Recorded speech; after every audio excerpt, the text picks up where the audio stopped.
E aí pessoal, tudo bem? Vamos aprender um pouco de química nessa quarentena? Já algumas aulas, já alguns vídeos eu tenho gravado o gabarito comentado da prova para técnico em química da Marinha, mas pelo visto vocês não estão gostando muito do resultado não, né? Eu falo isso pelo número de visualizações. A primeira parte teve 2.400 visualizações, a segunda 1.200, essa agora que eu gravei nesses dias 600 visualizações, a próxima vai ter o quê?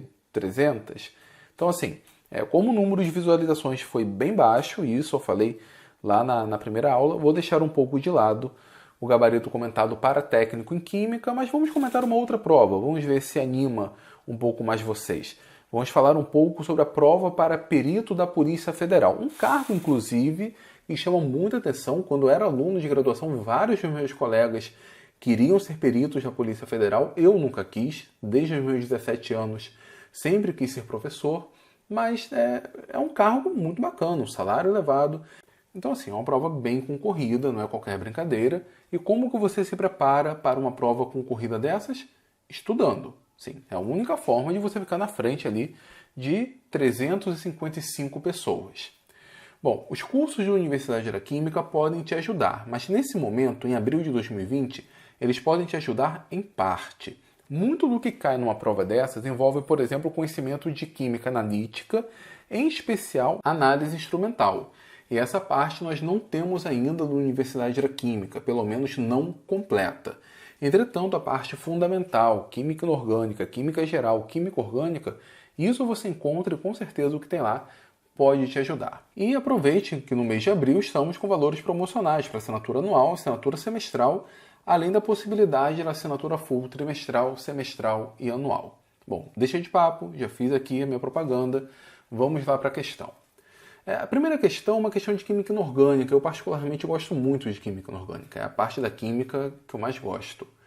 O nitroprussiato de sódio, temos aqui a fórmula, é um composto empregado como fonte de óxido nítrico, um potente vasodilatador, administrado por via intravenosa em pacientes em situação de emergência hipertensiva.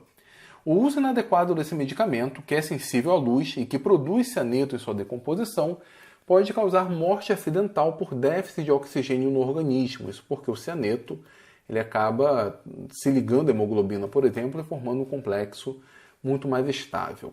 Com base nas informações apresentadas, julgue os próximos itens como certo ou errado. Caso todos os ligantes desse composto fossem substituídos por íons brometo, o ânion gerado seria o hexabromoferrato 3. Na verdade, seria o hexabromido ferrato 3, na forma mais atual de nomenclatura, que absorve a radiação em um comprimento de onda maior, então, comprimento de onda maior que o absorvido pelo nitroprussiato. Bom, isso é verdadeiro ou falso? Vamos lá. Imagine aqui esses dois modelos. Aqui nós temos o nitroprussiato e aqui nós temos o hexabromido ferrato 3. O brometo ele é um ligante muito fraco. Ele interage de maneira muito fraca com o centro metálico. Na série espectroquímica, ele fica lá no início, são ligantes doadores sigma e pi que são bem fraquinhos. Eu falo sobre isso numa playlist bem completa aqui no canal, chamada Tudo sobre Orbitais Moleculares. Especificamente essa parte do ligante, o seu papel no desdobramento do campo ou no desdobramento dos orbitais, são as aulas finais dessa playlist, mas vale a pena você dar uma conferida por lá.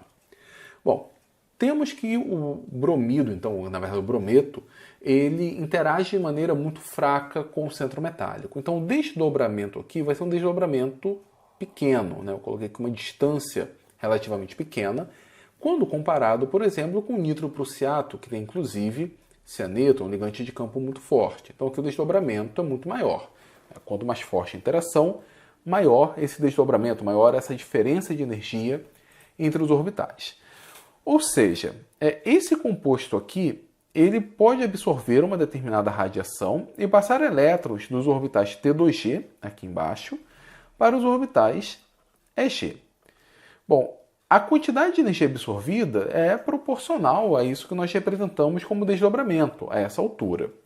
No caso do brometo, como é o ligante mais fraco, a energia que ele vai absorver para promover uma transição eletrônica é menor. E a relação entre energia e comprimento de onda é inversamente proporcional. Quanto maior for a diferença de energia, menor tem que ser o comprimento de onda, menor tem que ser o lambda. Quanto menor for a diferença de energia, maior será o lambda. Então, como o composto com brometo ele absorve menos, né, a quantidade de energia é relativamente pequena, o comprimento de onda associado vai ser um comprimento de onda maior. Então, vamos ler de novo a premissa 51. Caso todos os ligantes desse composto fossem substituídos por íons brometo, o ânion gerado seria o hexabromoferrato 3, que absorve radiação em comprimento de onda maior que o absorvido pelo nitroprussiato, verdadeiro ou certo nesse caso. Então, a primeira questão aqui ela está correta. Acontece que pelo gabarito oficial essa questão foi anulada. E por que ela foi anulada? Talvez alguém tenha questionado o nome aqui, o hexabromoferrato 3, deveria ser hexabromido ferrato 3, então deveria ser anulado porque utilizou a nomenclatura incorreta. No gabarito oficial ela está anulada. Tirando isso, bom, seria uma questão correta, tendo em vista essa relação entre energia e o comprimento de onda. Vamos então para a afirmativa 52. De acordo com a teoria do campo ligante, pelo menos 3 elétrons ocupam os orbitais T2G não ligantes. Bom, aqui nós estamos falando sobre a teoria do campo ligante, que é essencialmente a aplicação da teoria do orbital molecular dentro desse sistema. Bom, os orbitais T2G são esses aqui embaixo. Tá? Independentemente do complexo, nós temos, no caso aqui como é o D5, né, ferro D5, esse E aqui é minúsculo, tá? Só para não confundirem vocês. Mas ok. Como o ferro aqui é ferro 3+, ele é D5, nós teremos aqui 1, 2, 3 elétrons.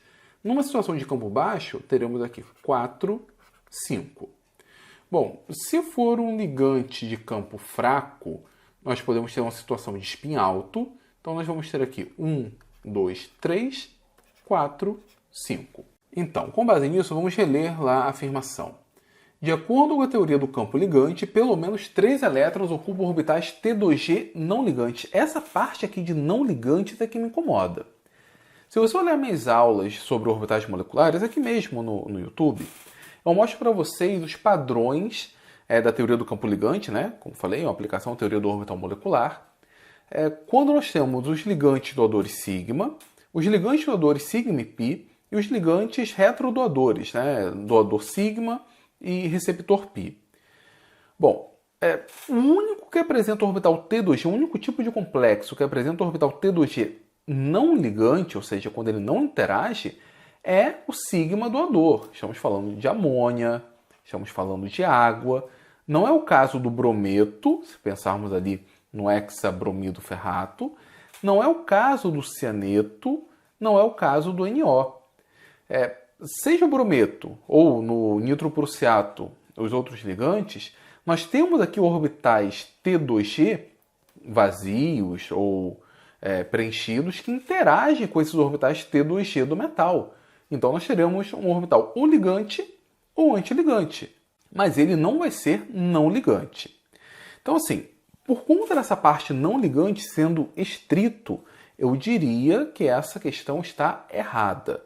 O gabarito fala que ela está certa, mas eu contesto somente por conta dessa parte aqui do não ligante. Tá? Não sei se teve alguma alteração depois, ou se alguém entrou com recurso, pelo visto ninguém entrou, mas eu diria que ela está errada por conta só desse finalzinho. Tirando isso, seria correta, sem problema nenhum. Afirmativa 53. Só frisando, o gabarito oficial está certo, embora eu discorde. Questão 53. Considere que esse complexo é octaédrico e de spin baixo. Nesse caso, é correto afirmar que existem 3 elétrons desemparelhados nesses orbitais D do metal e que há 2 possíveis isômeros para esse complexo. Não. Se ele for de spin baixo, nós não temos 3 elétrons desemparelhados. Temos um desemparelhado, aliás, e 2 emparelhados. Então aqui de fato está errado e o gabarito também está de acordo, está errado. Além de não termos 2 isômeros, né? Nesse caso nós não temos isomeria estrutural. Então comentamos a primeira questão, vamos para a segunda. Basicamente existem 2 tipos de pólvora, a pólvora negra e a pólvora sem fumo. Quase todas as armas de fogo modernas usam a pólvora sem fumo. A pólvora negra, classificada como explosivo, é composta por enxofre, carvão e nitrato de potássio. Entre as várias reações que ocorrem na explosão da pólvora negra, a mais simples está descrita pela seguinte equação. Temos aqui nitrato de potássio, enxofre, carbono, formando K2S, N2 e CO2. Com base nas informações, julgue os itens seguintes. Então, questão 54, afirmativa 54. O nitrato reage com água conforme a reação. Então, aqui ele esquematiza uma hidrólise, nitrato reagindo com água, formando ácido nítrico e OH-, aumentando significativamente o pH da solução formada, haja vista que o caráter básico do OH- é mais forte que o caráter ácido do nitrato. Essa parte final aqui, o caráter básico do OH- é mais forte que o caráter ácido do nitrato em meio aquoso, isso faz muito sentido. Ocorre, entretanto, que essa reação não acontece. O nitrato ele não sofre hidrólise. Nós vamos formar aqui um ácido forte, e o ácido forte, a princípio, está completamente ionizado. Então, se nós fôssemos formar o ácido nítrico, na verdade, o que nós teríamos seria nitrato e H3O+, ou H+. Esse H+, ou H3O+, iria reagir com OH-. O meio não ia sofrer alteração do pH. O nitrato, assim como qualquer ânion de um ácido forte, não sofre hidrólise. Se ele não sofre hidrólise, a priori não altera o pH. Então, isso daqui é falso ou errado. Vamos para a próxima, afirmativa 55. Apesar de apresentarem arranjos eletrônicos diferentes, as moléculas dos compostos CO2 e SO2 possuem geometrias moleculares idênticas e polaridades similares. Essa é uma questão de química geral e eu espero que nenhum candidato que seja formado em química tenha errado essa questão. Se nós fizermos a geometria, o arranjo, enfim, do CO2, nós temos uma molécula linear e apolar. Tá? Isso aqui é certinho, temos dois pares não ligantes em cada oxigênio. O SO2, deixa eu arrumar um espaço aqui para ele, aqui em cima. O SO2, nós temos uma estrutura um pouco mais complexa, que é essa daqui. Ela sofre ressonância e é uma molécula angular e polar. Então, assim, o arranjo eletrônico é distinto e a geometria também é distinta. Então, obviamente, a questão 55 é uma afirmativa errada, falsa. Questão 56. Se o gás carbônico reagir com água para formar o ácido carbônico, o CO2 receberá um par de elétrons da água, que é uma base de Lewis. Nesse contexto, sim, uma base de Lewis. Como que é formado o ácido carbônico? Temos aqui o CO2, tá? A água aqui. A primeira etapa do processo é a água utilizar seu par de elétrons para atacar o átomo de carbono, que está deficiente de elétrons. Temos aqui um rearranjo, a densidade eletrônica vai para o outro oxigênio, mas com isso daqui, nós já temos a estrutura básica do ácido carbônico, né? Vamos ter aqui um rearranjo de prótons, mas aqui a estrutura básica já do ácido carbônico. Então, o que está certo? A água ela está atuando como uma base de Lewis. Então, certo. Errado a primeira, a primeira e a segunda, né, estão erradas. 57. A redução do nitrato, que consome 3 mols de elétrons, 3 moles de elétrons por mol de nitrato em meio ácido, gera o óxido nítrico, que é um agente complexante mais forte que o íon nitrato. Bom, a primeira parte, correta, enfim, é só você montar a reação. A gente consegue montar isso com facilidade utilizando o método do íon-elétron. Se você não sabe o que é o método do íon-elétron, se você só sabe reações de óxido-redução pelo método padrão de óxido-redução, você pode se dar mal em uma prova de concurso, por exemplo. Então, assim, recomendo que dê uma olhada na aula aqui do Universidade da Química sobre o método de balanceamento do íon-elétron. Aqui seria uma situação em que você deveria utilizar. Então, notem, nós precisamos de 3 mols de elétrons para cada mol de nitrato para formar um mol de NO. Agora, a segunda parte fala que o NO é um agente complexante mais forte do que o nitrato. Isso é verdade. Só que, assim, é uma verdade muito mais induzida, né? As séries espectroquímicas que nós temos, elas raramente consideram o NO. Tentei procurar alguma aqui para vocês e não achei. Então, eu achei uma aqui um pouco mais completa, que ela utiliza o nitrato. Não são todos que trazem o nitrato, não. Então, aqui são os ligantes mais fracos e aqui os ligantes mais fortes. Tá? Ocorre que o nitrato está aqui, ó. Ele está entre o fluoreto e o cloreto, que são ligantes fracos. Então o nitrato é bem fraquinho, é diferente do nitrito, que é bem mais forte. O NO não está aqui, mas o que me faria concluir que o NO seria um bom ligante? É porque se a gente faz o diagrama de orbitais moleculares para o NO, ele é bem parecido com o CO, a diferença é que tem um elétron a mais.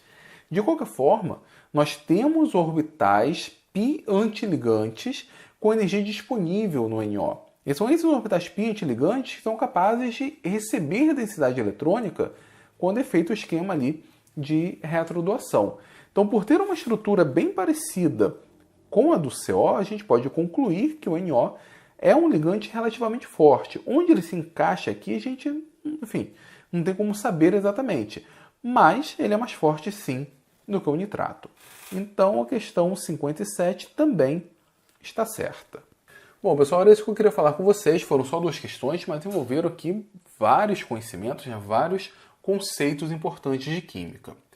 As próximas questões são de química orgânica, então o vídeo ia ficar muito mais extenso. Então vou parar por aqui e teremos uma segunda parte se vocês colaborarem, se vocês ajudarem, compartilharem esse vídeo. Se ele tiver um número considerável de visualizações, teremos então a parte 2. Tá certo, pessoal? Então, se quiser apoiar meu trabalho, por favor, compartilhe esse vídeo nas suas redes sociais, deem o seu like e principalmente se inscreva no Universidade da Química.